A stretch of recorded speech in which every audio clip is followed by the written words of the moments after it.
Okay, go. Pass. The Cranberry sauce. We're having mashed potatoes. Ooh, The turkey looks great. Thank You for loving me. Thank You for being there. Everyone's Thanking the whole world's thanking you. for Thank it us. for Thanking you. kill the turkey. There you go. We're so talented.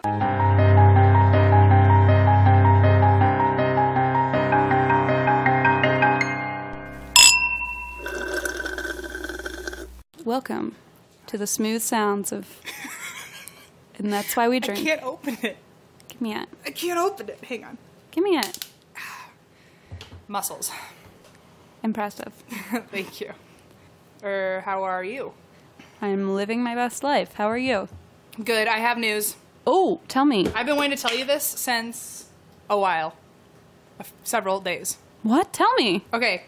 On Friday, I was at Popeyes and I heard people sitting behind me, and they were talking. They were like, "Oh, this podcast is so good. You guys have to listen to it. It's called And That's Why We Drink." I'm not breathing. I'm not breathing. He was saying it to his friend. I'm not breathing. I was like, they are so good. And one of them apparently works around here. Shut up! I know. They were like straight up listening, talking about. Are you serious? us. So I went up and Shut up! I know. I had my first. I was the celebrity at a celebrity Are you sighting. kidding me? And so I approached them and I was like, "You guys are talking about my podcast," and they flipped out. And I signed an autograph. I am losing my mind. Are you kidding? Yeah. No, I'm not. I'm not kidding. It's funny because Allison the other day was like, do you ever think that you could be walking down the street and see someone who listens? I'm like, probably not. It's not like there are that many people. They're not all in LA. That is amazing that you heard someone actually talking about it. Well, I heard them talking about podcasts, and I was like, there's no way of all the podcasts are going to talk about mine. Unbelievable. In a Popeyes. Like, what? In a Popeyes. And they were like, and one of them works around here. And it was on my lunch break, so they're not wrong. So And you're like, hello? like, I've arrived. I heard my name. But yeah, I've been waiting to tell you that for almost a week now. Profusely sweating right now. Well, there you go. I can't believe that. That's also the reason why I drink. Can we just like go around everywhere together in a pair and be like, oh, is yeah, and be anyone like, we've been waiting for this moment. with the Sharpie so in case we need to sign anything? Did you get a photo with them? No, I didn't get a photo with them. It was kind of a whirlwind romance. Wow, it sounds beautiful. Mm-hmm. In a Popeyes. Also, I was waiting for my chicken, so I had priorities. So. Sure, obviously. Wow. Mm-hmm. Wow. I told them I would talk about it on the podcast, though, so they're somewhere. Oh my gosh. So they're going to hear this. That's pretty incredible. Yeah. That's why I drink. Why do you drink? Oh my gosh, because I wasn't there. I want to be there. Oh man, that is... my mind is blown right now. What are you drinking today? I'm drinking a beautiful Block Red from Australia. Don't you drink that all the time? Yeah, but I'm trying to sound like I'm mixing it up. Okay. Well, I was drinking a chocolate milkshake, but it's already gone. Good. So I'm drinking sweet tea. Well, starting off strong. Mine's out of a box. I do have one thing to say that I forgot to say earlier. We got a message. I went on Instagram a few days ago or a week ago, and I looked at our private messages, and I guess we had all these message requests, but they don't show up as notifications unless you go into the messages. Oh. And I was like, oh my gosh, all these people have been messaging us for weeks. So I found one that I'm just going to read to you. What the fuck, Christine? It's so... I'll let you have your own experience. Okay. Okay. So this is a message from AK_JD_Sing on Instagram. And this was after the episode on the Stanley Hotel. Mm-hmm. She sent us a lovely message that said, I just have to tell you that my very first orgasm was on the bed from the set of The Shining. What the fuck? My boyfriend's parents bought the bed and put it in their guest room. And I went, what? And I said, I don't even know how to respond to that. And she wrote, well, that's my claim to paranormal fame, but forever I will know my first orgasm created by anyone else was the Shining Orgasm. And I was like, can I talk about this? She's like, yeah. I just like, I don't know what to say about that. I don't either. I just I don't needed know what some- you. I feel like you said that hoping I'd have something funny to say. I just need someone else to like validate that there's nothing to say to that. Was the guy she's hooking up with named Danny, so she could say, "Come play with us, Danny"? Red rum. That would have been pretty cool. Oh man, I should ask. Don't. Okay. All right. Well, that's the cooler story than I think anyone else has. Yeah, that is a pretty baller And now story. that every single one of our parents listens to this podcast, what a great way to throw it in. I was about to make a comment like, well, and then I was like, nobody, I'm not going to go there. What you meant to say is you never have because God is good and you're not married yet, so... I'm wearing white at my wedding. Yes. Pure. Exactly. What's an orgasm? I don't know. What does that mean? I think it's like a little animal that lives in the jungle, like a, like a plant or an animal. Oh, I don't want one then. Like organized. I never want one. I know that. Organism. Okay. Good to know. I don't want one either. Okay. They sound dangerous. Jesus Christ is a cool guy. I'm married to God. Okay. Now my dad's even more mad because I'm like making fun of God. Okay. Okay. I'm sorry. Okay. Back to earth. Not heaven. Do you have a... I have a... All right. Jesus. We're smooth. Okay. I have a story that several people have requested. It's also a sequel to a previous story I've told you. Ooh. So when I told you about... last week I told you about Roland Doe. Right. The kid that was possessed. Right, The Exorcist Yes. inspiration. So he was, Driving an ambulance. We've added sound effects to our podcast. Okay, so Roland Doe was possessed. Remember, you had that weird, the demon had a weird name, Pazuzu. Yeah. Yes. So I'm talking about Pazuzu. However, Pazuzu's not his only name. Oh, man. Pazuzu is only from one of the very first references about him, but his true name is ZoZo. What the fuck? This is also a demon where the more you say his name, the more likely he is to show. So this is going to be a real doozy for everyone. Too bad my brother told me I wasn't allowed to sage the apartment because it smelled bad. Well, he's going to regret that, maybe. Pazuzu will tell him. I feel like I've heard of ZoZo somewhere. Maybe because we kept saying Pazuzu. No, I haven't heard of that one, though. Oh, okay. Maybe. I don't know. Maybe I'm making that up. Well, this is just yet another PSA for you because ZoZo is known as the Ouija board demon. Shut up. That's probably why. Probably because I Googled it. And Maybe. was like, that's not real. He is the most likely demon to come in contact with during a Ouija board session. Oh, no. And there are documents and references to him all the way down to the early 1800s. So he's often said to mimic the voices of the dead who... Oh, God. The user of the Ouija board's actually trying to contact. That's so if you're trying creepy. to it's fucked up because if you're trying to contact your mom, it'll pretend that it's your mom. Or What it'll the fuck? and he often likes to tell people that they're going to die soon and that he is going to possess them in another life. What? He'll also give people a countdown and say in 30 years I'll come back and good stuff like that. And his favorite thing is to tell female victims that they're going to die because of him. Oh, my God. So that's all neat. Supposedly, ZoZo, the name actually comes from a tattoo on the forehead of the three-headed dog that guards the gates of hell. What? And it's also a term claimed to mean 666. Oh, no. In every language, apparently, ZoZo means something different, and it all means bad things. Oh, gosh. Some of the experiences that people get, the main things that happen when they come in contact with him is thoughts of suicide, depression, incredibly bad luck, and a lot of female board users get molested. What? And By other, by incubus/succubus. What? Yep. Oh, no. So he's also known as the main sexual assaulting ghost. What a fucking perv. Okay. So he goes by more names than just ZoZo. He goes by Pazuzu. And he goes by Oz, Zo, and Za. And that's because usually the way that he shows himself on a Ouija board is he will keep spelling Z-O, Z-O, Z-O And so it spells out ZoZo eventually. But like he'll do it nonstop in this like figure 8 rainbow kind of pattern. Oh no. And the really fucked up part about that is there's a rule when using a Ouija board that you should never go from right to left spelling something, because apparently that's a way for a portal to open up in a Ouija board. Oh, great. So it starts at Z and keeps going Z-O, Z-O. So he's like slowly opening up a portal. Also, some of the common signs to show that he's around besides just moving the planchet like that is if you ask how old he is, he'll say that he's 0. And if you ask his name, he will just spell demon. So wait, he doesn't say his name is ZoZo, he says his name is Demon? Well, if you ask his name and he does Z-O-Z-O-Z-O and ask what he has no problem telling you that he's a demon. Oh, okay, gotcha. He'll also say that he's scarier than Satan. Oh, God. I'm sure And- Satan doesn't like that one bit. Well, what's he gonna do? Good point. Damn him to hell. So there's a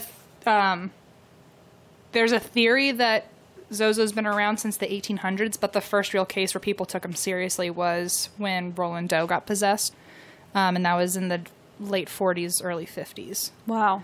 So only like 100 years later, people actually are really documenting it now.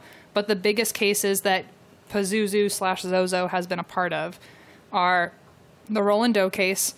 In 1972, someone in LA got haunted, and her family. So another thing that ZoZo does is he not just attaches to you, but he's like parasitic, like he'll leech onto everyone, and everyone gets possessed. Oh my God. In the 70s, the Enfield poltergeist, I think that was The Conjuring 2. Okay. That was also ZoZo. And in 2012 in Nevada, there were a bunch of soldiers that were off duty and were playing with a Ouija board and came in contact with him. And then that night, one of the soldiers started acting out and got really possessed, like had all the symptoms of getting possessed, and drove everyone off a cliff. Oh! And had left a letter saying that he had the intent to do that. And Oh my God. so someone, I mean, you could say like, oh, it's some sort of PTSD or he did it on his own, but they like to say that it's because of the Ouija board. He'll also respond to demands before the question's even finished asking. So if you're about to say, what's my middle name? Before you even ask the question, he'll know how to spell it out. Or if you say, can you blow out a candle? It'll blow out on its own. The first reported incident of him is in 1816. In France, there was a girl who got possessed, and she said that the demon's name was ZoZo. And that's according to the Infernal Dictionary, which I should get my hands on. But Are they looking for staff writers? apparently she became a vessel for a bunch of demons, and one of them, like the main one taking over, was ZoZo. That's so sad. The same, and in the same area, another girl was also possessed at the time by him. And now he's really popular as of 2009 because someone decided to write in their own experience. And so, which I'm going to read that a little bit later. But so a lot of people say that ZoZo maybe isn't even real. Maybe he's kind of like a Slender Man, where because someone brought it up online, now everyone thinks they've heard of a story about ZoZo when maybe there really wasn't anything. Sure, like, oh, my great aunt said something. Yeah, right. Yeah. And so there's a lot of controversy about whether or not it's real. Right. But if you look back far enough, there is reference to it about 200 years ago. Creepy. Can I ask a quick question? Mm-hmm. So, like, when you say that he has a habit of, like, imitating loved ones, so does he do that as a way to get you vulnerable? Right, and then he reveals himself? Mm-hmm. Oh, okay. And when he reveals himself, he goes from being a nice spirit to all of a sudden getting really, really aggressive, really violent, will threaten you, and, like, again, will say that he's going to either molest you Fabulous. or he's going to possess you or take over your life or kill you or whatever. Is there a way when that starts to, like, stop it, or are you, like, screwed? I guess close out of the Ouija board the best you can. I know one of the things is if you ever come in contact with someone on a Ouija board, you're supposed to never use that Ouija board again, because now it's like a used... For real? It's a little more damaged. Like, it's used instead of brand new. You know what I mean? Oh, man. So It's expensive. also, they say to just never say his name, because apparently he is all hearing. Wait, never say his name when we play Ouija board, or never say his name ever? Ever. So as we're on this podcast, and I'm great. just saying his name left and right. Fabulous. Let's see what happens. In my apartment. Okay. Okay, so I have a few stories that I looked up and a couple of accounts that people had. I'm ready. There's 3 short ones and 1 long one. One of them was 2 friends used a Ouija board and contacted ZoZo, and the friend that was staying the night started to get a really terrible headache, and she woke up the next day, or she went to bed that night and started sleepwalking, and had never sleptwalked before, and she started banging on the door to get into her friend's room, literally broke the door down, and then ran off, like hissed and screamed. She hissed at her, screamed, die, and then ran away. And literally, they couldn't find her for 3 days. What? Yeah. And she ran away. She ran away. And then she, I guess, blacked out because she doesn't remember what happened for those 3 days. Where did they find her? She just showed up one day. She just popped back in. I'm back. Can you imagine someone hissing at you in the middle of the night? No. That is my nightmare. In another story, a group of people were at a party and they used the Ouija board, and the planchette started going ZO, ZO, ZO. It was... Like, and it's not like a slow one. It's like it aggressively moves on its own. And when they asked what the spirit wanted, it spelt out her, and then spelt one of the people that was there's name. They started provoking the spirit by cursing at it and all this fun stuff. Stupid. And I guess they pissed him off because the planchette then became like white hot, like no one could touch it. And one of the girls later said that the air got really heavy. Something was wrong. She didn't feel like herself. She blacked out. And the only thing she remembers is that the planchette was so hot that she thought it was going to melt. Oh, it was, God. The plastic was so warm. She also reported later that she felt nothing but hatred and anger and began laughing, crying, and screaming at the same time. I do not want to go to that party. It's called finals. Yeah, that's normal. And then the other short story is the first real case of ZoZo that was found in the recent couple decades was in the 1950s. Someone moved in and found this Ouija board where on the face, on the top side, it looked like a normal Ouija board, and on the back, it flipped over and looked really dark and creepy, and ZoZo was etched into it. And they found it in this weird crawl space. Like, they had moved into this house, found it in a crawl space surrounded by jars of dead birds. What? Yeah. And apparently the birds were supposed to be guarding the board so something couldn't come through it. Oh, my God. Because in certain folklore, Pazuzu has some sort of relationship with raven and crows. Because those are the worst birds. And so those birds had been sacrificed and left in jars to keep the board from letting something in. That's not okay. So those are the 3 quick stories. The last thing I have is it's some account that someone wrote in about their experience with ZoZo. And this is actually the main one that people talk about. Right. I've heard about this on Reddit. Yeah. Yeah. So he wrote it in, and his name's Darren Evans. Okay. He's from Tulsa.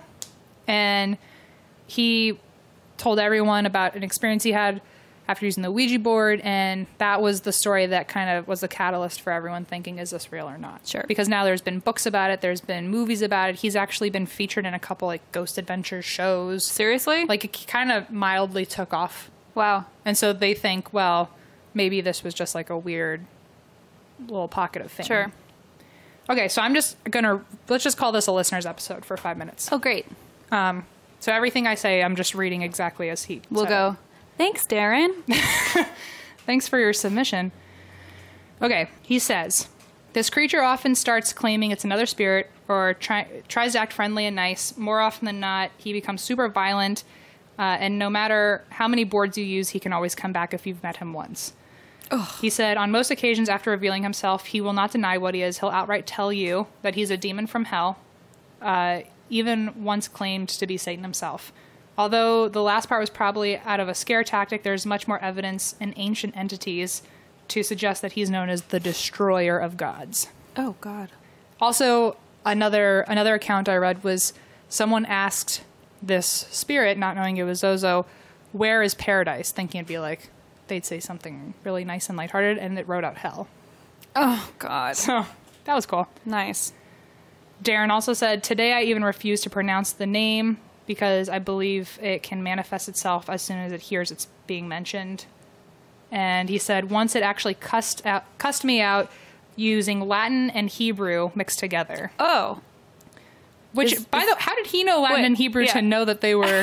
Is this on the board? Darren sounds like a scholar. It's spelling out Latin and Hebrew. Cornelia S. Pictura. Yeah, that part I could get. If that's what ZoZo had to say, I'd be like, I know what you're up to. You'd feel real smart. You read Ecce Romane just like me. Yes. So one time after ZoZo was being extremely evil, I walked into my bathroom only to see my 1-year-old daughter about to drown. What? That someone had turned on the faucet by itself and the tub was overflowing. Instinctively, her face was tilted up and we took her to the hospital where she was admitted for 14 days with some weird 14, so 2 weeks. Jesus. For some weird internal infection that doctors never got to diagnose. At this time, my girlfriend maintained in a trance-like state and her personality changed from a very sweet person to withdrawn and uncaring. ZoZo said before any of this happened that he was going to possess her and eat her soul. What? Okay. I was recording music for a project and I remember jokingly asking what I should name the band, and ZoZo wrote back Iron Tongue. Only later that day, my daughter's tongue started swelling up in the hospital to a point of asphyxiation. They said that her tongue was as solid as iron. Like an iron tongue.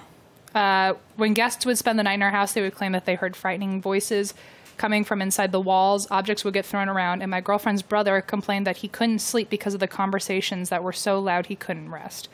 He believed in ghosts and thought he wasn't afraid of them, but these conversations were in nothing but growls. Okay.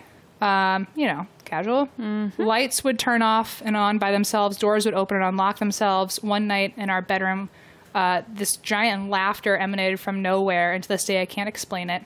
30 seconds later, I was choked by absolutely nothing, and when it released its grip and gasped for air, I heard, "Go kill yourself," in the middle of the night. Oh my God.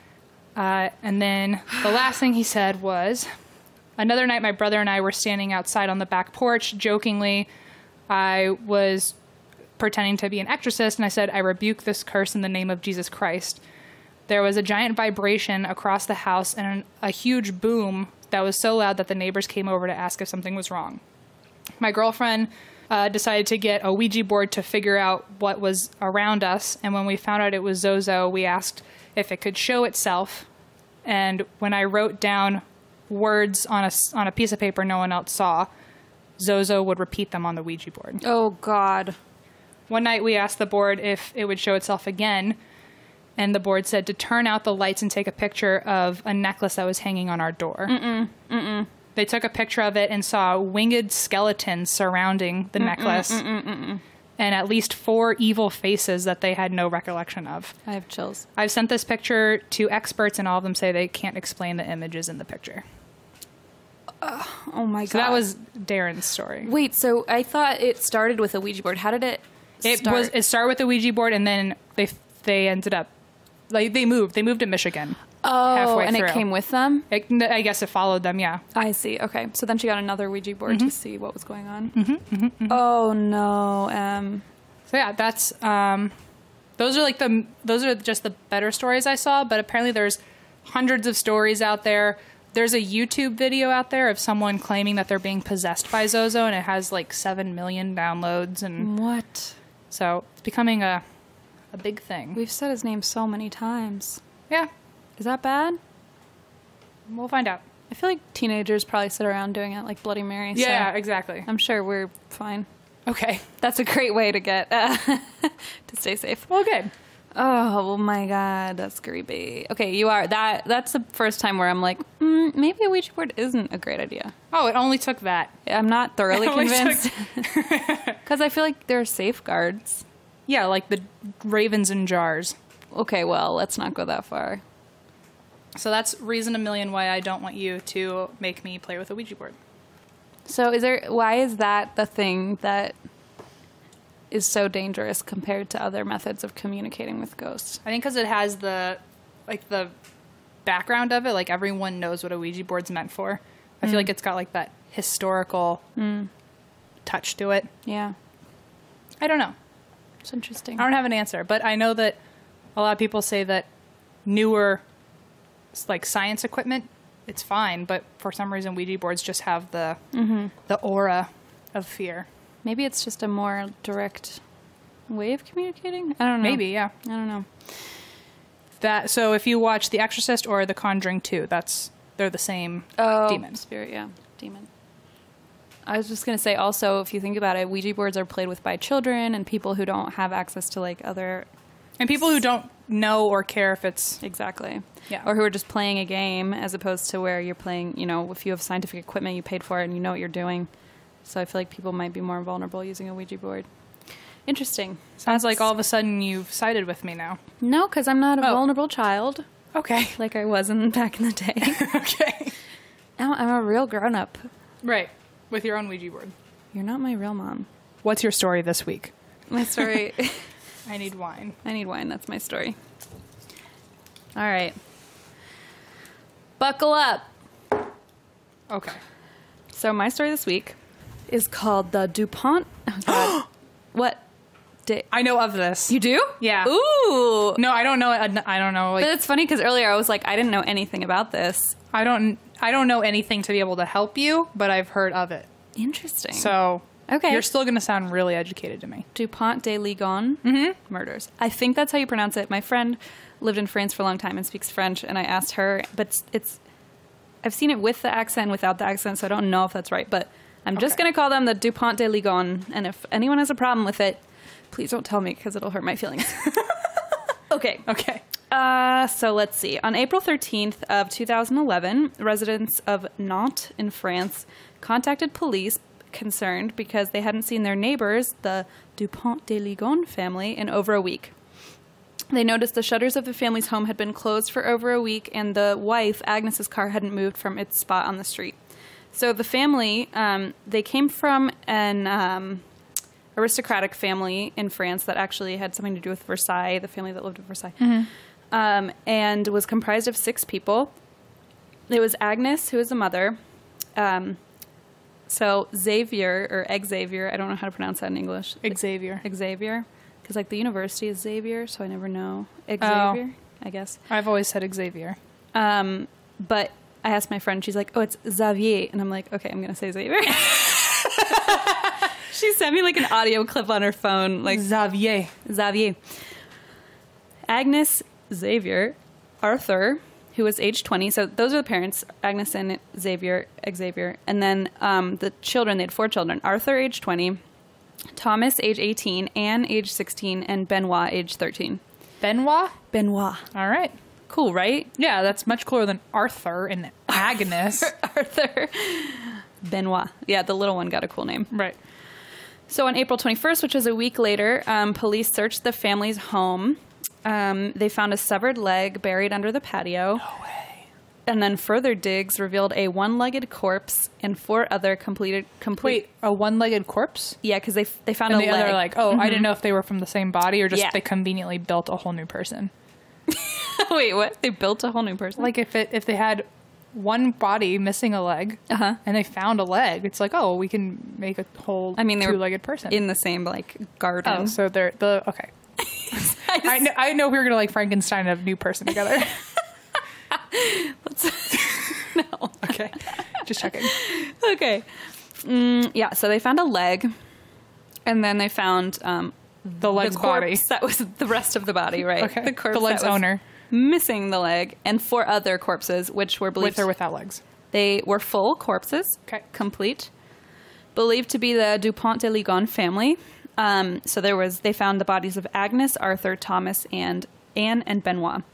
And then with them, investigators found the bodies of the family's 2 Labradors, Leon and Jules.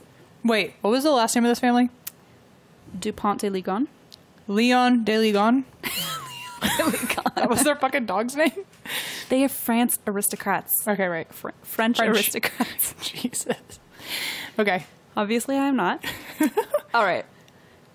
The father, Xavier, was nowhere to be found.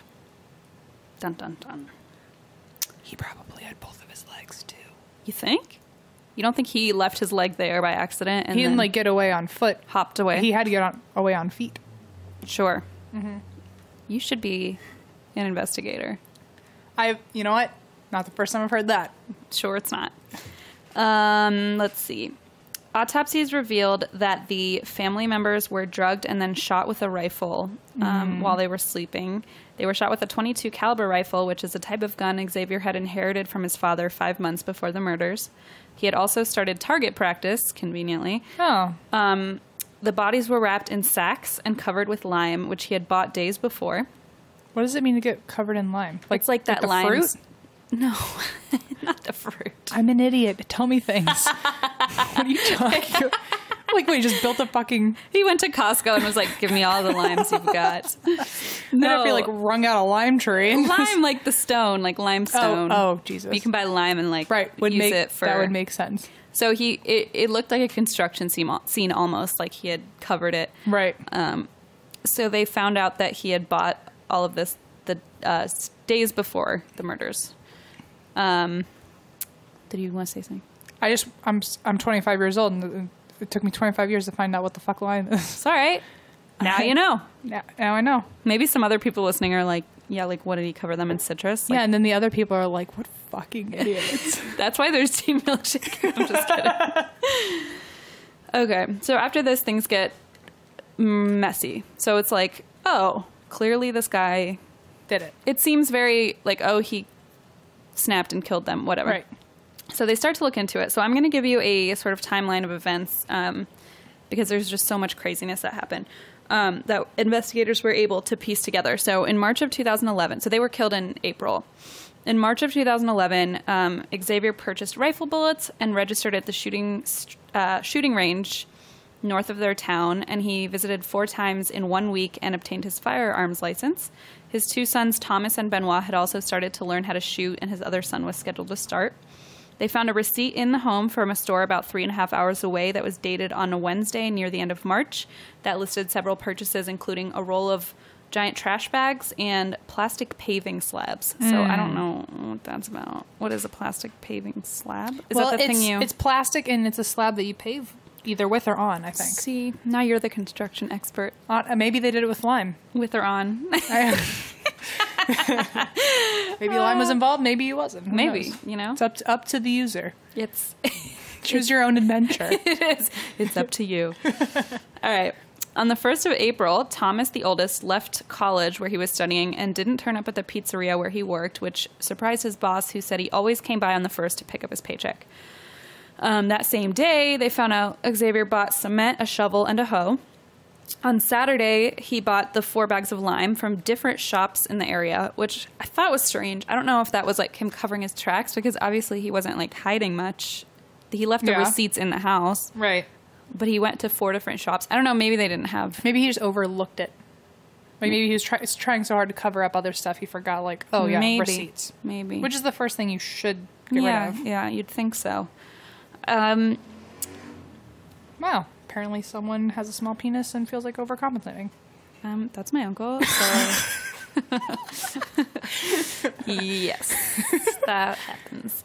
Okay, on Sunday, April 3rd, a neighbor named Fabrice sees Agnes for the last time. Shortly after, he sees Xavier putting large trash bags into his car.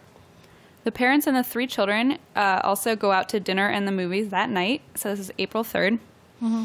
At 10:37 p.m. that night, Xavier leaves a message on his sister Christine's answering machine. It said, quote, "We spent our Sunday evening in the cinema together, then in a restaurant, and we've just got back.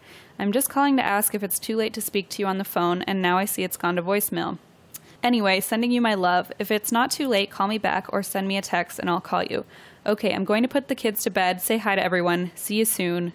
Maybe. ... The next day, Monday, April 4th, Anne and Benoit did not show up to school due to illness. The children's friends were concerned because they couldn't reach them. They tried over the internet, they tried over text, and they didn't hear anything back. There was a rumor that the family was leaving for Australia because their father had gotten a job transfer, but they thought it was strange that the kids wouldn't have said anything before they just up and left. Mm-hmm. And that same day, Xavier speaks to his sister Christine on the phone, and she later reported that everything seemed normal with him. That evening, the 4th, Xavier dines alone with his son Thomas at La Croix Cadeau, a high-end restaurant. Of course. The two waiters remember Thomas feeling unwell near the end of the meal and that Xavier and Thomas barely spoke with one another during the meal. So investigators believe that he had murdered his wife and 3 of his children the night before and then murdered Thomas on that evening after their meal. Oh, yikes. Okay. So the rest of the family is believed to have already been Killed. shot. Yeah, killed. Do I hear about this leg eventually? I know you have a thing with the disembodied. I just want to know why it's not on the body. There's zero explanation. Okay. I just needed to know that now. So I we could feel move like on. I have to tell you that early on. I think that should just become a regular thing. If something's about to have no explanation, just warn me immediately. I should have said something. Because otherwise I'm going to think about it. The leg, I think, may have just been he was trying to get rid of the bodies and maybe just fucked it up. Collateral damage. Sure. Okay. Let's go with that. Okay. Let's see. They don't even say whose leg it was, so I don't know. So they actually got some clarity as to Thomas's whereabouts from a university friend that he had been staying with that afternoon, who actually said he saw Thomas on the 5th, which was the day after that, and said he was with him. They played music, watched TV, and Thomas had planned to spend the night, but his dad called and said he had to return home because his mother had been involved in a cycling accident. Oh, my. So he quickly ate dinner with his friend and went home. So his friend, his name was Matthias, texted him several times that night and just kept getting like strange texts back that said, "I'm really ill. I'm out of battery. My dad's looking for a new charger." Like his dad was using his phone to like... That's the thought. It said, It sounds like a dad text. I'm not... Yeah, it said, "I'm not coming to yours. I'm ill and really ill. I'm not coming to class." 2 days later, he got a text that said, "I'm out of battery. My dad's looking for a new charger." And they were dead at this point, so... I wonder if he also threw in a dad joke at some point. Ha, ha, ha, space, ha. Additionally, sometime before the murders, here are some things that happened that I'm just going to lump together because it's just all crazy. Okay. The lease on the house had been terminated. All bank accounts had been closed. The children's school was informed that the students would no longer be attending, and the remainder of the tuition was paid off. Agnes's employer was informed that she was suffering from gastroenteritis and moving to Australia. A message was placed on their mailbox that read, "Please return all mail to sender. Thank you." And the house had been completely emptied. Xavier's immediate family received a letter, a typed unsigned letter dated April 11th that said he had been working covertly for the American Drug Enforcement Administration, the DEA, and the entire family had to relocate to the United States as part of the Witness Protection Program. And he asked his relatives to circulate reports on social media that his family had moved to Australia. There's no proof that he wrote the letter, but his family was all dead, right? Oh, I mean, like his extended family. Sorry, I'm sorry. Like his sister and his mom. It's like his family's kind of dead. They can't complain at all. Yeah. No, yeah. So he wrote this letter to his extended family and said, "We have to, supposedly, we have to move to the U.S. for the Witness Protection Program." But there's no proof or DNA that nobody knows if there's been DNA analysis or anything like that. Did you ever see that Disney movie with Selena and Demi, and it was like Princess Protection Program or some shit like that? Never saw it, but that's what I think of. I don't know if I saw it, but I know what you mean, yeah. I always thought it was fun that they were best friends since they were little, and then you get to do a movie together. That is kind of fun. Anyway. That'll be us someday. Oh. Princess Protection Program. Oh, yeah, that's exactly what it's all I've ever dreamed of, to be honest. That's what we've aspired to. Our parents will be so proud. Anyway. Okay, so police searched the house and found no signs of a struggle. The trash had been emptied, sheets were folded on beds, and the dishwasher was full of 6 plates, 6 sets of cutlery from their last meal, which I think was like curry or something. Like Ew, I would rather die. You don't like chicken curry? No. What's wrong with you? A lot of things. You don't like Indian food? Blaze and I eat it like 3 times a week. Oh my God. It's all right. All right. Let's just leave it there. Anyway, the family had shown no signs of using their phones or internet connection since April 3rd. So that's why they believe that they were killed. The majority of them was killed on the 3rd. During that week, this is really sad. Really quick. Where did Thomas think his whole family was? That they don't know. That all they know is that he went to dinner with his dad, was acting weird, his friend said he was acting weird, and then his dad said, "Oh, your mother was killed in or not killed. Your mother was in a cycling accident," and then then they vanished. Gotcha. But yeah, so he was later. So the rest of the family. But I wonder why. I bet he was the favorite child. Well, I think he was at university, so college, he was right. He was like with his friends. Probably a better reason than him being the golden child, or that, whatever. So, Oh, this is sad. So during this week, neighbors reported they heard the family dogs howling for 2 consecutive days and nights, and then suddenly never heard them again. What kind of sick bastards don't go check on a howling dog after 2 days? I'm like, if 2 dogs are howling all night for 2 days. Also, if they're howling during the day, that's even worse. That's right. Of course, a dog's going to howl at night, but when right. When it's daytime and everyone's doing things, what are they howling for unless they need help? Totally. Especially if you don't see your neighbors, they don't leave their house. I don't know. It just seems sketch. So sad. On April 6th, Arthur, who was the oldest, I believe, his girlfriend hadn't heard from him in a while, so she went to his house and knocked on the door. She said a light was on the first floor, but the family's dogs didn't bark, so she got concerned. Oh, no. But weirdly enough, reports started to come in that neighbors had seen Agnes, the mom, after the supposed murder. Like, several came in. It's claimed that she was seen on April 5th around noon and again on April 7th. Plus, an employee of a hairdressing salon nearby swears she saw her on April 5th around the same time on the phone. A lot of people... There were several reports that came in that said, I talked with her briefly. Like, I was bringing my kid somewhere and I had a chat with her. She, So it's... One person said they were walking their dog and talked to her. So that's kind of a weird contradictory thing that nobody can really explain. Right. On April 8th, Xavier wrote on an online Catholic forum at the house. So he was still using the IP address at the house. Okay. So again, it's like 5 days after he shot everybody. Jeez. They were a very Catholic family too. At least on the outside. Like they were very staunchly religious and a big part of the church. I know the daughter, the photo of her that they put in the papers, she's wearing a little cross necklace. She's super adorable and sweet. And I guess she was very, her faith was really important to her. But so the dad would go on these Catholic blogs, and there were these strange posts he would write where he would say that he was superior to other Catholics because he has the intelligence and the, whatever to be, higher than the masses, or right. It was just like creepy shit. It sounds like that during the Villisca axe murders, it might have been the priest who he was saying he did it to rebuke something, or he did something for God. Well, and then what I thought that was interesting, so I looked into like that angle of it, and I guess this guy who studies religious based crimes and murders said his belief was 100% that it was not religion, like motivated by religion. So it's just weird. Like, I don't know if he would just go on these forums and, like, he got kicked out of several forums. Like, he was just too aggressive. And I guess he was really Catholic, but also a lot of people said, like, he wasn't really part of... Right. It might have just been, like, a weird front that he put on. I'm not positive. But I know, based on what I've read, he wasn't really that into the whole religion. His wife actually taught at a Catholic school and taught catechism. Really? So she was actually, like, very heavily involved with the church, but I think he was more just, like, for show. Sure.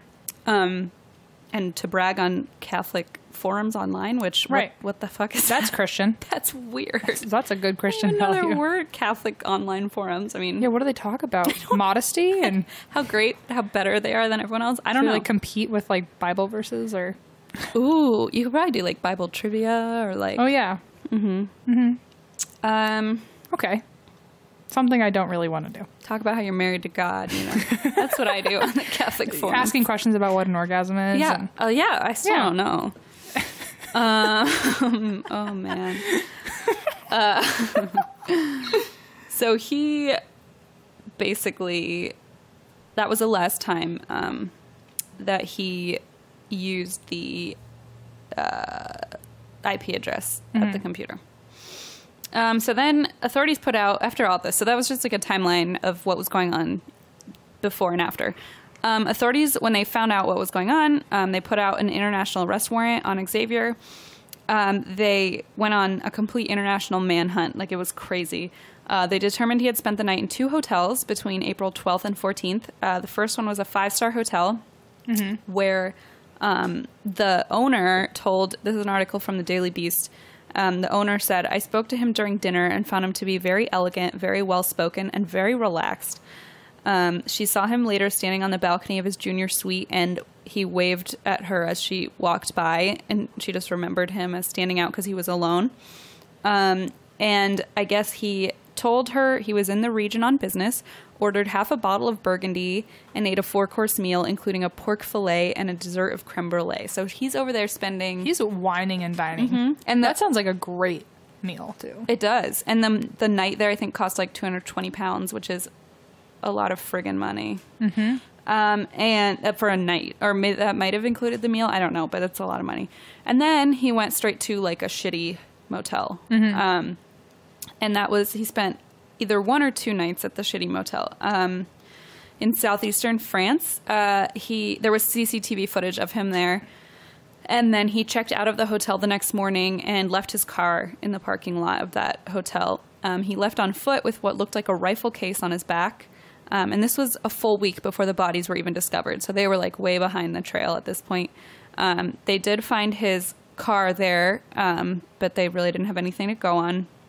This is a weird thing. 18 miles, 30 kilometers or 18 miles away, a woman named, away from where he was staying, a woman named Colette de Rome disappeared mysteriously from her villa. Both her car and her keys were left behind, and her body was found a month later. The weird connection is that Xavier and his wife Agnes had lived in that area during the 1990s, and 2 of their children were actually born in that town.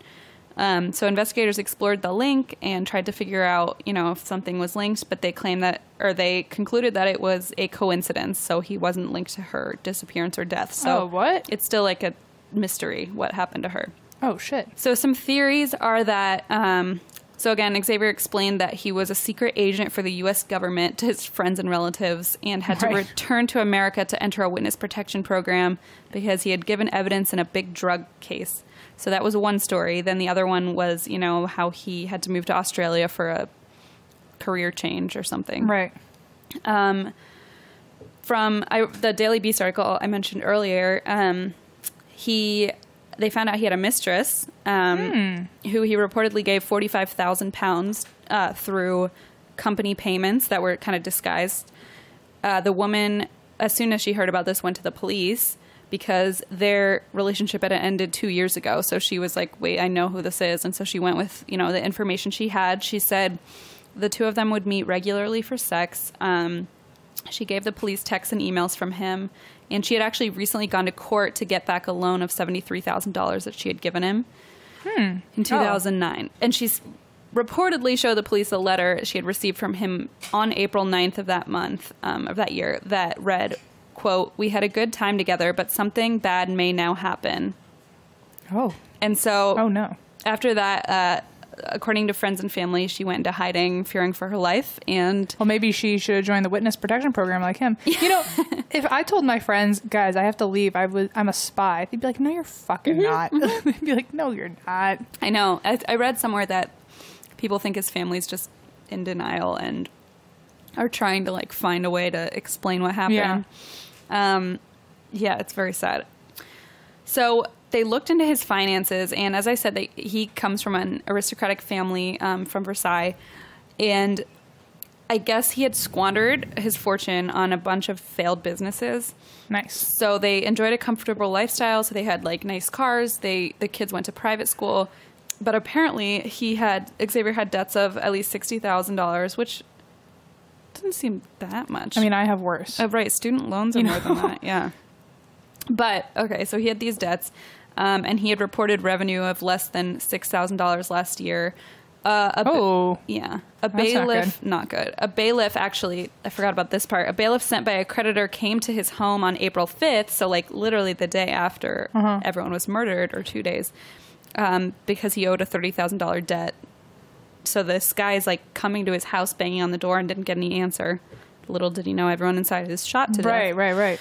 So he was being hounded. And then the woman who said he owed her $70,000 and the mistress, So I think that's one of the theories, is that there was just so much financial pressure. And you know how they have there's that what do they call it? Family annihilator? Or there's a term for a man who is the head of a household and sees his family as an extension of his failures, and so he kills his family.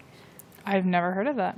I've seen it on like Criminal Minds and SVU. That's pretty cool. But well, yeah, it's like a fascinating concept that like they have a break and they just assume that like everyone else is better off without them, dead, than like the living opposite. with his failures. Yeah.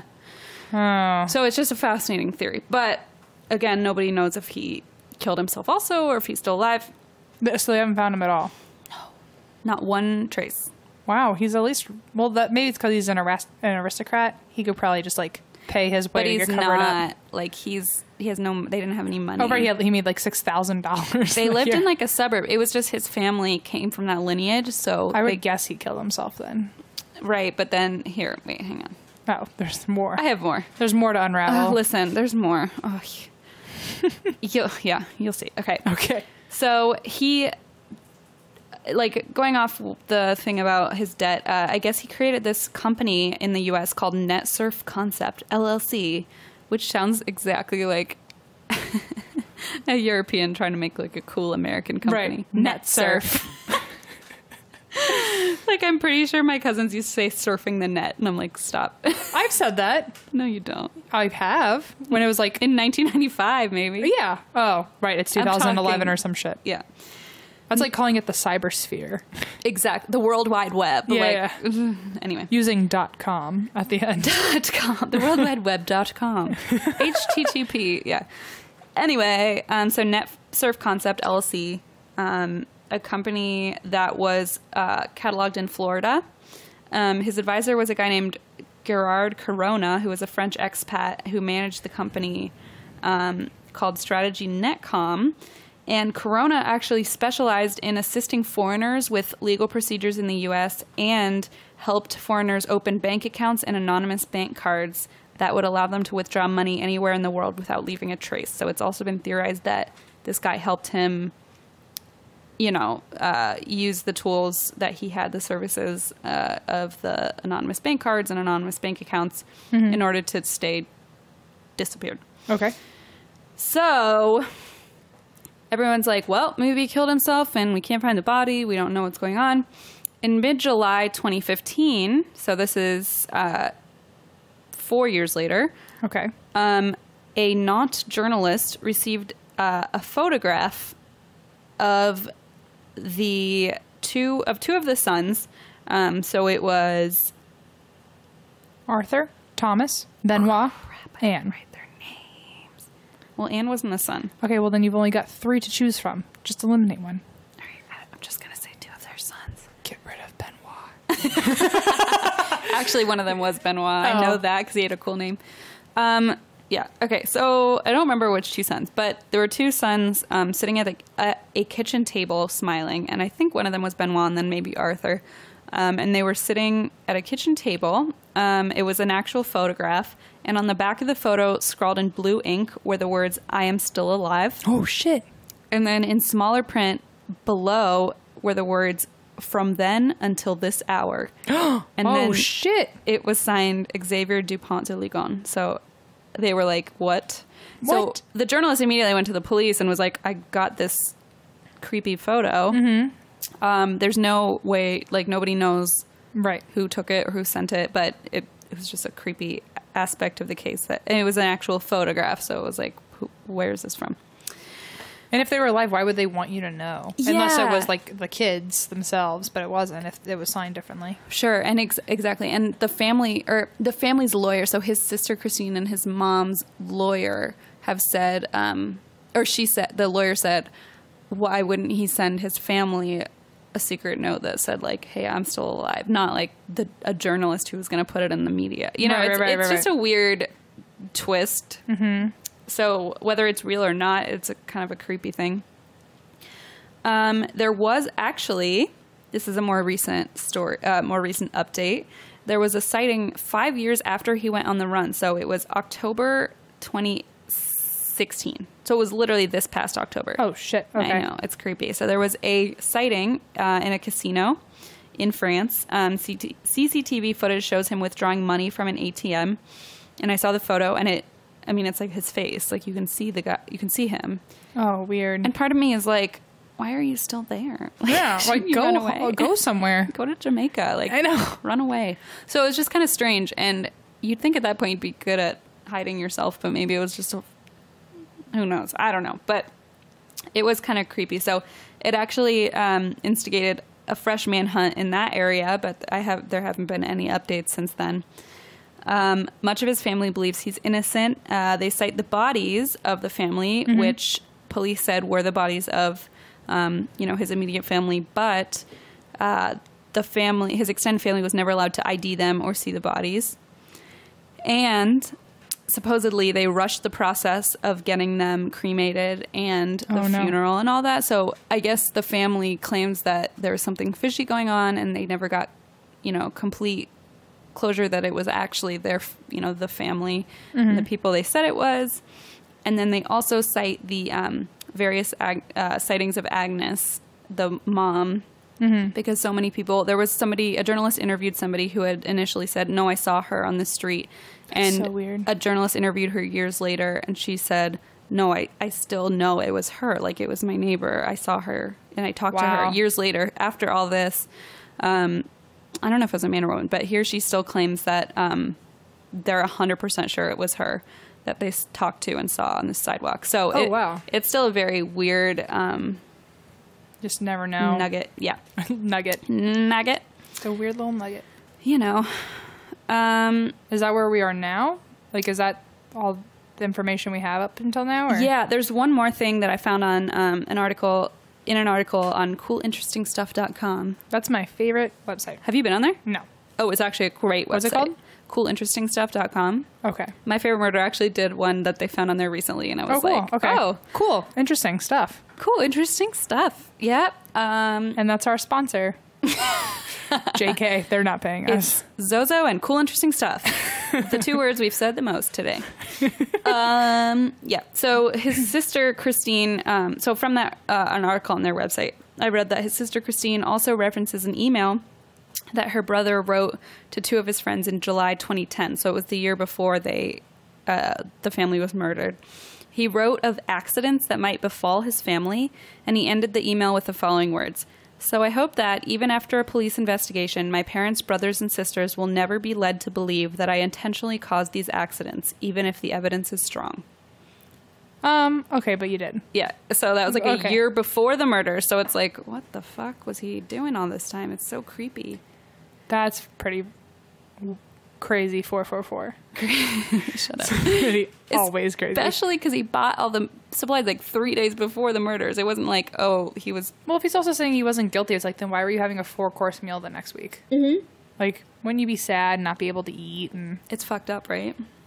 And he's gone. He's disappeared, vanished. Nobody knows where he is. That's crazy that he was at least ballsy enough to still go to a casino. Yeah, what's that about? Like, aren't you supposed to still care if you get caught? He's still young. He's 55, so it's like... he also, if he did write that picture, like, I'm still alive for the next hour. Right. Maybe he offed himself. Maybe. Or up until this hour or something creepy like that. Right. From then until now. Anyway. Creepy. It's very sad. And that's all the updates we have? That's it. The family... it's really sad. They show the family, and it's 4 kids. They're all smiling, and it's just so sad. And the youngest was 13. Benoit. Mm-hmm. Benoit. The daughter was 16 and was going to her last year of high school, and it's just very sad. That is really, really sad. So who knows what's going on there? It's a mystery. I don't know. I would say, I don't know. I don't know how I'm still on the leg. The leg? To be honest. Oh, boy. Well, you know what? Maybe, they saw him last October. Maybe there'll be some leads this year, and I can help you resolve your issues with the leg. Anyway. Really quick before I forget, because we have a little time left. My dad called me today and was like, so I don't know if I've ever told this story. I'm going to tell real fast. It's a ghost story. So it's at my dad's house. My dad's very, like, he's Catholic, very staunch, very like pragmatic, but Right. he definitely, I think I get like my beliefs in the supernatural from him. And he, when they moved into this house it's a really old house, and it was my stepmom's, maybe like great uncle's house. I don't know. It's just a really old fucking house in Ohio. And they always joked that Mr. Chatfield was still there. Right. And growing up, I was like, whatever, weirdos. Like I didn't know what that meant. And I feel like as a kid, I never really had much of like a connection to that kind of thing. But my dad was always like, oh yeah, Mr. Chatfield. He is always like messing around with stuff. And he had died in my bedroom, of course, like back in the day. And so nothing, like growing up, I just always heard footsteps and stuff, and I just sort of assumed it was like A normal house? normal. I did the same shit too. Okay, because looking back, I'm like, oh my God, like. No, people would be like, why was someone going downstairs Yes. to get water in the middle of the night? Yes. And I'm like, no one was. That's just how houses work. And they're like, no, that's... That's exactly it. Exactly. Because I moved there when I was maybe like 10 or 11, and I just was always like, God, like, there's always people walking around. Yeah, and it yeah, never yeah. occurred to me that, like, nope, nobody's there. So I just was always like, Alexander, stop stomping around all night. You know, I thought he was like wandering around. Yeah, so I just always, I don't know, it never occurred to me. And then in high school, I lost my retainer, which I got back to my mom's because I used to have dinner at my dad's once a week. And I got back to my mom's and I'm like, I can't find my retainer. And she's like, this is the third retainer you've lost. Like I had lost so many and they're like friggin' expensive. Oh, I lost probably 18 retainers. Right? They're Sorry, Mom. so expensive. I know my mom's like clenching her fist right now listening to this. But I lost this retainer and my mom's like, you go back to your dad's house this weekend and you will find it. I'm not paying for another one. Or you'll pay for it, basically. So I'm like, okay, whatever. It's not there, but I'll look. So I called my dad crying, and I'm like, Dad, you have to find it. He's, like, we had walked our dogs that night outside in the woods. So he's literally in the middle of the night out there in the woods with a flashlight, like, searching till 1 a.m. for my friggin' retainer because he thinks I fell out of my pocket or something. He searched the whole house. He had the cleaning lady look everywhere. Like nobody could find it. So my mom's like, well, you go find it. So that weekend I went to my dad's and I'm like crying because my mom's like Mad at you. so mad at me. And I'm like, I don't have $300. She's like, well, that's your own problem. So I'm wandering around the house looking everywhere. And I'm like, there's only 2 places I could have been. It's my bedroom or the like brick room, like the living room area. My mom's like, I don't care. Look everywhere. So I went to the living room. I like turned every pillow upside down. I was like digging through everything. I was pissed off. I couldn't find it. I looked under all the furniture. And my dad and my brother went to Rite Aid for like, I don't know, NyQuil or something. And I called my mom from like our little brick room area. And I'm like, Mom, it's not here. I swear to God. And she goes, look one more time. And I'm like screaming at her. I'm like, it is not here. I've just like 3 people have turned this entire house upside down. It's gone. She goes, look one more time, and just hung up on me. So I'm like, and I'm so angry. I'm like 13. Yeah. I walk out and I'm like walking back up to my room to look one more time in my bedroom, and like in our formal living room that like nobody sits in and that I just completely torn up, there's like this pillow that has been moved from like a throw pillow that's been moved from like the corner. And I set it all back up because I was like, my stepmom's going to kill me if I fuck it up. It's like been moved to the middle of the couch and my retainer's just like casually sitting on top of the pillow. So I'm just like frozen and I'm staring at it, like completely frozen. Right. I'm like, maybe 5 minutes ago, I had torn this couch upside down. And I'm like, Dad? Like, and no one's home. So I locked myself. I literally thought someone was in the house. So I locked myself in the back room and I called my mom and I'm like hyperventilating. I'm like, I found it. And she's like, oh my God, you found it? And I'm like, yeah, but like it was moved onto the couch and blah, blah, blah. And she's like, oh, for God's sakes. Like, I'm just glad you found it, you dummy. Yeah. And so my dad comes back and I didn't touch it. I'm like, Dad, did you put that there? Like, did Alexander put that there? And they're like, no, get it off the pillow. It's disgusting. And so it was just one of those weird things that happened where my dad's like, oh, it was Mr. Chatfield. And I'm like, what? And he goes, oh, he does that all the time. Like, he'll move keys around and stuff. And I'm like, okay, whatever. So I just forgot about it. And then I was listening to Jim Harrell's Campfire recently, and this woman told this story about how her younger brother had lost his retainer. And I'm like, I know where this is going. And she goes, after days of searching and whatever, someone found it in the middle of the stairs, just like completely directly centered. Perfectly propped up. Perfectly propped, perfectly centered in the middle of the stairs, like where someone would have stepped on it if anyone had walked. And so I told my dad that. I'm like, I remember that weird story with the retainer. And so today he called me and he goes, hey, like I've been meaning to tell you, I can't believe I forgot.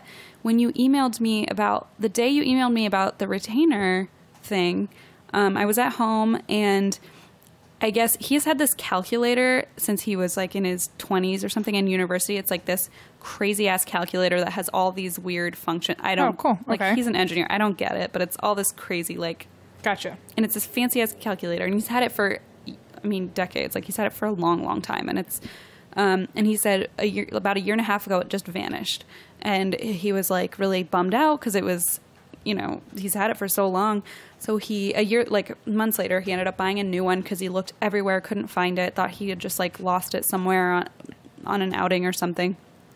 And he said the day that I called and told him about the retainer story, he was sitting at his desk and, you know, thinking about it. And then he turned around and the calculator was sitting on the floor, in the middle of the floor, like in front of his bookshelf that he uses every day. That's wild. And he goes, and like nobody goes in there. My stepmom's out of town.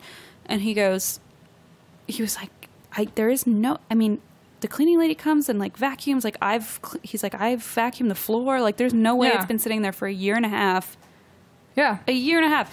And he's like, his office is tiny, by the way. So it's like, he turned around and was like, it was just sitting in front of me at my feet. I wonder if it was, this whole time was just a prank, or if it was like, oh, it's clear that you really need it. Let me show it to you. You want it back? Yeah. And he goes, it was the day that you reminded me of that. So like it was in his head. He was thinking about it all day. He was like, I remembered how strange that was.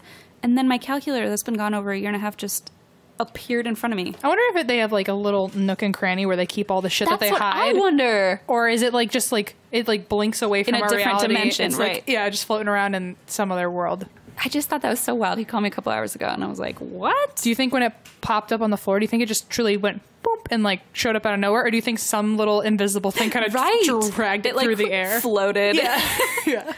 That's so weird, right? Mm-hmm. I mean, I'm not kidding. When I found that retainer, I truly thought like a robber was in the house listening to my conversation and was like, let me fuck with her. Like I was like, there's no way that this thing just like, I tore the cushions apart. I mean, like, destroyed the couch. Yeah. It was sitting in the middle of a pillow. That's happened to me before where, I mean, it wasn't me, but my friends have had like jewelry missing forever. And then it will be placed perfectly in the driveway. It's creepy. Like as if they wanted you to find it. In such a random place. Yeah. Like on the stairs or. Yeah. And I remember walking past and it's one of those formal living rooms that you, like, I wasn't ever sitting there. It's not like I had lost it It's the room no one sits in. Totally. And I like walked past it and I remember like seeing it out of the corner of my eye and going, that's not, like, that can't be it. And I like panicked and I looked over and I'm like, oh no. And I didn't touch it. I was like, I didn't do that. Oh my God. It was so creepy. Anyway, so I just heard a similar story and then my dad was like, oh yeah, that also happened to me the same day. It's just friggin' weird. Oh, good. Daddy-daughter bonding. Anyway, you can come visit the house when you come to Cincinnati for my wedding. Fun fact about retainers. One time in high school, I was dating a boy. I know. Fun fact indeed. It's okay. I wasn't into it. He wasn't into it. Listen, I was dating a boy in high school. I wasn't into it either, so. Well, I'm just kidding. It was Cole. And this is how good I am. You ready? I'm so ready. We were at lunch in the cafeteria, and he put his retainer like on a napkin or something for him to eat, and then he threw it away by accident. And he had to go to class, and I took my whole free period digging through garbage to find his retainer for him. Such a gem. I know. You are the person who would do that. Yeah, well, I did it. I did that too. I threw my retainer away, and I prayed that my guardian angel would find it for me because the lunch crew was like, okay, but we have like 45 bags of trash. So, and I had wrapped it in tinfoil. Oh yeah. No, I straight up had to dig through. It was the same thing. Just buckets of garbage. I skipped class and I dug through trash and I was like, oh, it's wrapped in tinfoil. And they're like, what isn't? Okay, dear, like, good luck. And I was like, I prayed to my guardian angel, which is not a thing that I've done. And he was like, I don't have time for this bullshit. God damn it. But the first bag, I just like picked a random bag. And that was it. It was in there. That's pretty cool. It's my retainer. Maybe I had a magical retainer. Maybe your guardian angel was having a slow day. It was like, I guess I'll help. My fucking retainer is always like the that's the only paranormal shit I've ever experienced was with my damn retainer. I feel like Sucks. my guardian angel has never been that quick to respond. I'll be like, please, and they're like, no. They're like, Not dig yet. through that. You need to dig through six more trash bags. Let's build character first, and then I'll help you. This is part of the learning process. Yeah. Ugh. Anyway, We're good. just thought I'd add that in there. Wonderful. Thanks, guys, for listening. This is coming out on the... I can't do math. What's 9 plus 7? 16. On July the 16th. Okay, so we've got 2 weeks left for the next listener's episode. Yeah. So send in your stories. Get those stories in. I'm going through them. I swear.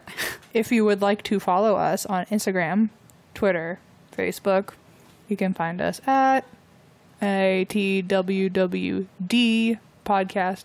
You can also follow Geo at Geo Schiefer. You can also follow Christine and me on Twitter or Instagram. Yeah, you can. Or Snapchat. Or Snapchat. Also, you can email us at and that's why we drink at gmail.com. People are... I feel like we sound like Bueller. You can find us on Twitter. Or you could just go on our website. There's like a contact thing. Oh, yeah. And that's why we drink.com. That's actually worked really well. People have sent a ton of stories through that. Okay. Well, then you heard it here. Okay. And that's why we drink.com. Also, if you'd like to donate to our Patreon. Oh, sure. There's that also. Yeah. There's a lot of things you can do in your free time. We are working on some cool stuff, such as more merch and live shows and setting up our online shop. Yes. Which a lot of people have been asking about, and I'm like, it's coming. But people have been like, I want to buy a shirt or like buy it. So we're working on that. Promise. Yeah, we are. We have it all kind of set up. So it's just, we need to pull the trigger final on that. touches. Mm-hmm. And that's all I have for you today. That's all I have too. Oh, lovely. Aw. Oh, I'm sad it's over. Everyone's like, end it. Please. Okay. And that's why we drink. Peace.